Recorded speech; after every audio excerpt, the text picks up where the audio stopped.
حسد کرنے والا اللہ کی تقسیم سے اللہ تعالیٰ سب چھین لیتے ہیں اس سے. جب بھی اللہ کی تقسیم سے اختلاف کرتا ہے تو اللہ اسے چھین لیتے ہیں. سب اللہ اسے چھین لیتے ہیں. یہ بھی اللہ کی تقسیم سے اختلاف. حسد کا مطلب ہی یہی ہے, اے اللہ تم نے اس کو یہ چیز کیوں دی ہے. بس اللہ تعالیٰ کو غصہ آ جاتا ہے کہ تو میری تقسیم سے اختلاف کر رہا, میں جس کو جو چاہوں دوں, میں جس کو جو چاہوں دوں. تو میں نے عرض کیا کہ صحابہ کرام کا مزاج یہ تھا کہ وہ جسے بھی کام میں آگے بڑھتے دیکھتے اس کے ساتھ ہو لیتے, اور یہ چیز ان لوگوں میں ہوتی ہے جن میں تواضع ہوتی ہے. اس لیے کہ تواضع اپنے سے چھوٹوں سے بھی آدمی کو خیر کے لینے کے لیے تیار کر دیتی ہے, اور تکبر اپنے بڑوں سے بھی لینے سے روک دیتی ہے. تکبر بڑوں سے بھی استفادے سے روک دے گا, تکبر بڑوں سے بھی استفادہ کرنے سے روک دے گا, اور تواضع چھوٹوں سے بھی استفادہ کرنے سے نہیں روکے گی, آمادہ کرے گی. تواضع کا تقاضا ہے, یہ تواضع کا تقاضا ہے. یہ تواضع اپنے چھوٹوں سے بھی فائدہ اٹھانے پر آمادہ کرے گی. ابو بکر عمر رضی اللہ عنہما طواف کر کے نکلے بیت اللہ سے. جب باہر آئے حرم سے تو دیکھا کہ ایک عورت, ایک جوان اپنی ماں کو پیٹھ پر لے کر طواف کے لیے آ رہا ہے. ماں کو پیٹھ پر لے کر ایک نے کہا دوسرے سے کہ دیکھو یہ نوجوان اپنی ماں کو طواف کرائے گا اور اس کی ماں کی خدمت کی وجہ سے اللہ کی رحمت متوجہ ہوگی, چلو آؤ اسے دعا کی درخواست کرتے ہیں. دونوں ابو بکر عمر رضی اللہ عنہ دونوں واپس آئے حرم میں, اور اس کے پیچھے پیچھے چلتے رہے طواف میں, اور اسے طواف کے دوران کہا کہ ہمارے لیے اللہ سے مغفرت کی دعا کریں, اللہ سے ہمارے لیے مغفرت کی دعا کریں. اپنے چھوٹوں سے بھی لینے میں عار محسوس نہیں کرتے, حالانکہ امت کے سب سے بہترین آدمی ہیں دونوں, ابو بکر عمر رضی اللہ عنہ. تو میں نے عرض کیا کہ آدمی کو استفادے سے اور خیر کے کاموں میں سے فائدہ اٹھانے سے حسد اور کبر روک دیتا ہے. اور صحابہ کا مزاج یہ تھا کہ جس کو آگے بڑھتے دیکھیں اس کے ساتھ ہونے, جس کو آگے بڑھتے دیکھیں اس کے ساتھ ہونے. یہ صحابہ کی عادت کی اجتماعیت کی ایک وجہ یہ بھی تھی کہ جس کو آگے بڑھتے دیکھتے اس کے ساتھ ہو لیتے ہیں, جس کو آگے بڑھتے دیکھتے اس کے ساتھ ہو لیتے. اس لیے میرے دوستوں عزیزوں, ایک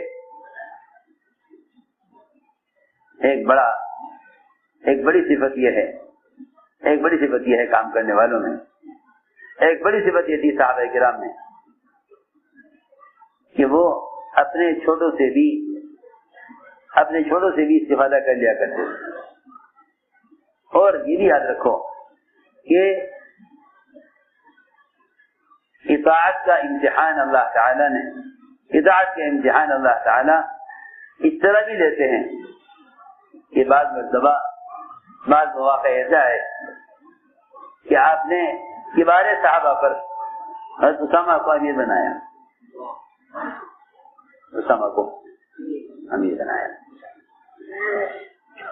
لوگوں نے اشکال کیا اس لیے کہ چھوٹے بڑوں کی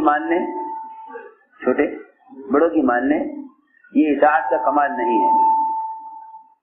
یہ اطاعت کا کمال نہیں ہے کہ چھوٹے بڑوں کی مان کر چلیں, چھوٹے بڑوں کی مان کر چلیں, اطاعت کا کمال نہیں ہے. اطاعت کا کمال یہ ہے کہ بڑے چھوٹوں کی مان کر چلیں. اطاعت کا کمال یہ ہے کہ بڑے چھوٹوں کی مان لیں. کیوں؟ اس لیے کہ حق بات جہاں سے ملے لے لو, حق بات جہاں سے ملے لے لو. کبار صحابہ پر حضرت اسامہ کو امیر بنانے کا یہ سب سے بڑی حکمت یہ تھی کہ دیکھنا یہ ہے کہ یہ بڑے اگر ان پر حضرت اسامہ کو امیر بنا دیا جائے تو کیا یہ بات مانیں گے یا نہیں. اشکال ہوا کہ بھائی اس میں تو بڑے بڑے مہاجرین اولین ہیں, کبار صحابہ کی جماعت میں ہیں, جماعت کا ذمہ دار کسی اور کو بنایا جائے. لیکن اس کام میں حکمت یہ تھی کہ دیکھنا یہ ہے کہ آیا یہ, کیونکہ غالباً ابو ایوب انصاری رضی اللہ تعالیٰ عنہ ہر سال نکلتے تھے, ایک سال نہیں نکلے, ایک سال نہیں نکلے, ایک سال نہیں نکلے. اور نہ نکلنے کی وجہ یہ ہوئی کہ اس سال ان کی جماعت کا ذمہ دار ایک نیا آدمی, جوان آدمی کو بنا دیا گیا تھا. جوان آدمی کو ذمہ دار بنا دیا گیا, اس سال نہیں نکلے. فرماتے تھے کہ میں پرانا ہوں یہ نیا ہے, میں بڑا ہوں یہ چھوٹا ہے, اس لیے نہیں نکلنا. فرماتے تھے کہ میں نے ہمیشہ اپنے آپ پر حسرت کی کہ یہ سے کیا مطلب تھا کہ جماعت کا ذمہ دار نیا ہے یا پرانا ہے, بڑا ہے یا چھوٹا ہے, میں نے اس سال کا خروج کیوں چھوڑا, اس سال کا خروج کیوں چھوڑا. اس لیے میرے دوستوں عزیزوں, ایک بہت اہم بات یہ ہے کہ آپس کی اجتماعیت کے اسباب اختیار کرو, آپس کی اجتماعیت کے اسباب اختیار کرو, آپس کی اجتماعیت کے اسباب اختیار کرو. اور اس میں ہمیں احسان پر آنا پڑے گا, اس میں ہمیں احسان پر آنا پڑے گا. احسان کے 3 درجے ہیں, احسان کے 3 درجے ہیں, یاد رکھنا بات ہماری. احسان کے 3 درجے ہیں. سب سے ادنا درجہ احسان کا, سب سے ادنا درجہ احسان کا,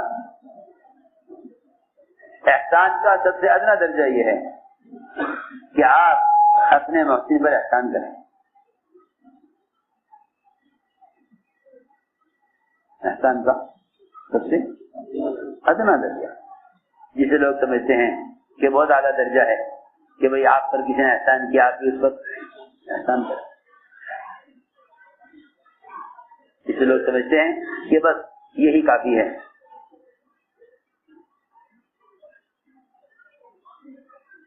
سنو غور سے, سب سے ادنا درجہ احسان کا کہ آپ اپنے محسن پر احسان کریں, جو آپ پر احسان کر رہا ہے آپ اس پر احسان کریں. یہ احسان کا سب سے ادنا درجہ ہے, اور یہ ایسا حق واجب ہے جس کو ادا کرنا چاہیے.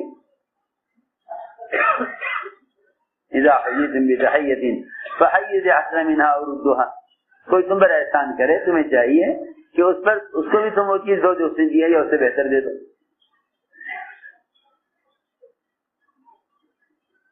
یہ احسان کا سب سے ادنا درجہ ہے. درمیانہ درجہ کیا ہے احسان کا؟ درمیانہ درجہ احسان کا یہ ہے کہ تم اس پر احسان کرو جو تم پر احسان نہیں کر رہا, جو تم پر احسان نہیں کر رہا تم اس پر احسان کرو. یہ احسان کا درمیانہ درجہ ہے. نہیں سمجھے, یہ احسان کا درمیانہ درجہ ہے کہ آپ اس پر احسان کریں یا پر احسان نہیں کر رہا. آپ اس پر احسان کریں یا پر احسان نہیں کر رہا ہے, آپ اس پر احسان کریں, یہ احسان کا درمیانہ درجہ ہے. اور احسان کا اعلیٰ درجہ یہ ہے نبوت میں, احسان کا اعلیٰ درجہ یہ ہے نبوت میں کہ آپ اذیت دینے والے پر احسان کریں. ہاں بات یہ ہے, اصل اذیت دینے والے پر احسان, اذیت دینے والوں پر احسان کریں. اللہ تعالیٰ یہ دیکھنا چاہتے ہیں کہ یہ ستانے والوں کے ساتھ کیا معاملہ کرتے ہیں, ستانے والوں کے ساتھ کیا معاملہ کرتے ہیں. اسے میں نے آپ سے صاف کہہ دیا کہ احسان کا ادنا درجہ یہ ہے, احسان کا ادنا درجہ یہ ہے کہ آپ محسن پر احسان کریں, اور اعلیٰ درجہ یہ ہے کہ اذیت دینے والوں پر احسان کریں. عام لوگوں پر احسان کرنا, ان کے احسان کیے بغیر, یہ تو احسان کا درمیانہ درجہ ہے. کہ محسن پر احسان, یہ احسان کا بدلہ ہے. احسان نہ کرنے والوں پر احسان, یہ آپ کی طرف سے آپ کا اپنا ذاتی عمل ہے. اعلیٰ احسان یہ ہے کہ جو آپ کو ستائے آپ اس پر احسان کریں. حضور اکرم صلی اللہ علیہ وسلم نے امت بنائی ہے, آپ نے امت بنائی, اور امت بنانے کے لیے آپ نے یہ راستہ اختیار کیا کہ آپ ستانے والوں پر احسان کریں, آپ ستانے والوں پر احسان کریں. امت کو بتانے کے لیے کہ احسان کا اعلیٰ درجہ یہ ہے کہ اذیت دینے والوں کو نوازو. چنانچہ مکے والوں نے آپ کو مکے سے نکالا, مکے والوں نے آپ کو مکے سے نکالا, انصار نے آپ کو ٹھکانہ دیا. سنو, انصار نے آپ کو ٹھکانہ دیا. واقعی اگر اخلاص سیکھنا ہے تو انصار سے سیکھو, اس لیے کہ میں آپ کو راز کی بات بتاؤں, ایک راز کی بات بتاؤں. آج کل ہمارا حال یہ ہے کہ ہم حق کا ساتھ دینے میں بھی یہ سوچتے ہیں کہ کل کو ہمارے ساتھ کیا ہوگا. اگر ہم نے آپ کا ساتھ دیا, اگر میں نے آپ کا ساتھ دیا اور آپ نے ہمیں ہماری نصرت کرنے اور ساتھ دینے پر ہمیں وہ درجہ نہ دیا جو درجہ آپ نے اوروں کو دیا ہوا ہے, تو پھر کیا فائدہ ہے کہ ہم ان کا ساتھ چھوڑ کر آپ کا ساتھ دیں. سنو غور سے بات, یہ سوال کہ ہمیں کیا ملے گا اس پر, بس ہمیں پھر کیا ملے گا, یہ سوال ہی اخلاص کو ختم کر دیتا ہے. یہ سوال ہی اخلاص کو ختم کر دیتا ہے. میرے دوستوں عزیزوں, استقامت جو ہوتی ہے مخلصین کو ہوتی ہے. یہ سوال کہ ہمیں اس پر کیا ملے گا, ہمیں اس پر کیا ملے گا, بس اس سوال کا مطلب ہی یہ ہے کہ اخلاص نہیں ہے. اس سوال کا مطلب یہ ہے کہ اخلاص نہیں ہے. سنو غور سے, لوگ حق کا ساتھ دینا چاہتے ہیں مگر یہ سوچتے ہیں کہ پھر ہمارا بعد میں کیا ہوگا, ہمارا بعد میں کیا ہوگا. یہاں تو ایک مقام ہے, انہیں چھوڑ کر وہاں گئے, وہاں مقام نہ ملا, تو پھر یہاں واپسی کیسے ہوگی. سنو غور سے, دین کاروبار بن گیا, دین کاروبار بن گیا.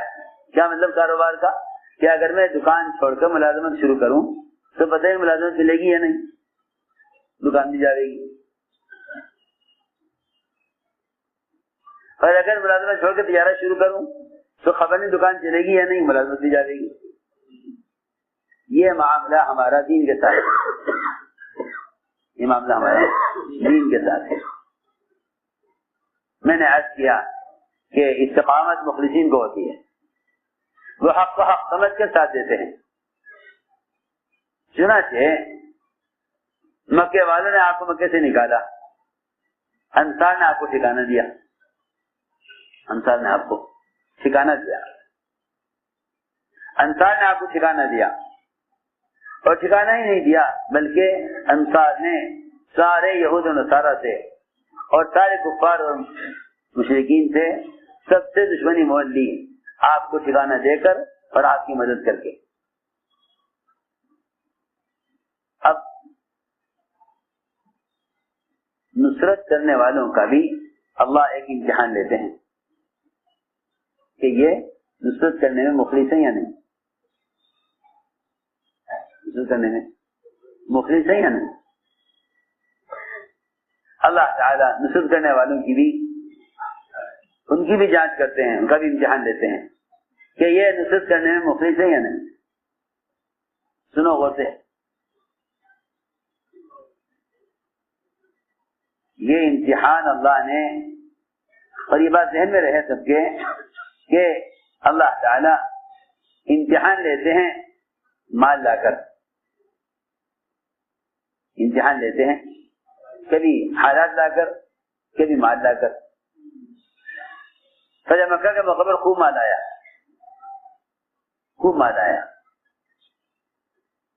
فتح مکہ کے موقع پر خوب مال آیا، مگر انصار کا امتحان ہونا تھا. انصار کا امتحان کہنے کا، جب بیچاروں نے اتنا کچھ کر لیا، جب انصار نے اتنا کچھ کر لیا کہ سارے عرب سے دشمنی مول لے کر آپ کو ٹھکانہ دے دیا. میری بات سوچیے، سننا ذرا، ضروری بات ہے. اب آگے کیا امتحان؟ اللہ اکبر. آپ نے انصار سے اگلا امتحان اس کا لیا کہ تم میرے بعد بھی کام کرتے رہو گے یا نہیں. اب تک کی نصرت میں تو انصار امتحان میں کامیاب ہو گئے، لیکن میں اپنے بعد کے لیے ان کا امتحان لینا چاہتا ہوں کہ میرے بعد کیا ہوگا، میرے بعد کیا ہوگا. آپ نے فرمایا کہ انصار سے کہ میرے بعد دوسروں کو تم پر ترجیح دی جائے گی، میرے بعد دوسروں کو تم پر ترجیح دی جائے گی. تو ان سے اس بات کا عہد لیا کہ تم کام سے پیچھے نہیں ہٹو گے، تم کام سے پیچھے نہیں ہٹو گے. میرے بعد دوسروں کو تم پر ترجیح دی جائے گی، تم کام سے پیچھے نہیں ہٹو گے. یہ نہیں عہد لیا تھا کہ میرے بعد تم نماز نہیں چھوڑو گے، روزہ نہیں چھوڑو گے. اس کی میری بات دھیان سے سننی پڑے گی. اس کا اندیشہ نہیں تھا کہ یہ دین چھوڑ دیں گے، اس کا اندیشہ تھا کہ یہ کام کا میدان چھوڑ دیں گے، کام کا میدان چھوڑ دیں گے. اس کا اندیشہ نہیں تھا کہ دین چھوڑ دیں گے. اس لیے فتنوں کے زمانے میں کونا پکڑ کے عبادت میں لگ جانا کمال نہیں. فتنوں کے زمانے میں کونا پکڑ کر عبادت میں لگ جانا کمال نہیں، بلکہ صبر اور برداشت کرتے ہوئے ذمہ داری کو پورا کرنا میدان میں رہ کر یہ کمال ہے.